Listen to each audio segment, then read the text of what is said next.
Okay, Michael, I think that the article is basically about how during the Cold War, which is standoff between the Soviet Union and the United States, that communism and democracy basically, that barbecue, the culture of barbecue became associated with American life.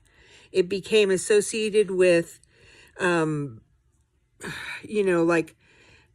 exceptionalism, rugged individualism, the ability of man to take meat and make it, genderized roles, because if you read the article, it said that like men did the cooking, women did the cleanup and serving, and that one of the differences between communism and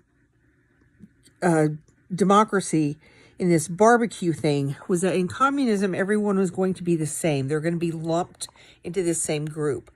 But in the United States, just like barbecues symbolized, is that people wouldn't be lumped into the same.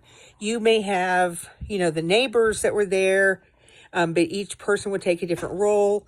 Each person might be from a different background, different educational role. Now, it does note that there were no people of color, no predominantly female environments. And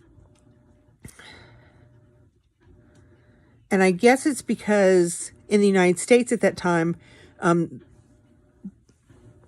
family life, barbecue, this suburb life of the suburbs was mostly white. So it does talk about how barbecue to an extent became a melting pot. And it became a weapon because it was weaponized because if you were busy barbecuing or planning a barbecue, you weren't reading radical literature. You were focused on what was going on at home. You were focusing on what recipes you were going to use. You were focused on this social activity. And so you didn't have time to be involved in demonstrating or, championing the communist cause. That's one of the ways it was weaponized.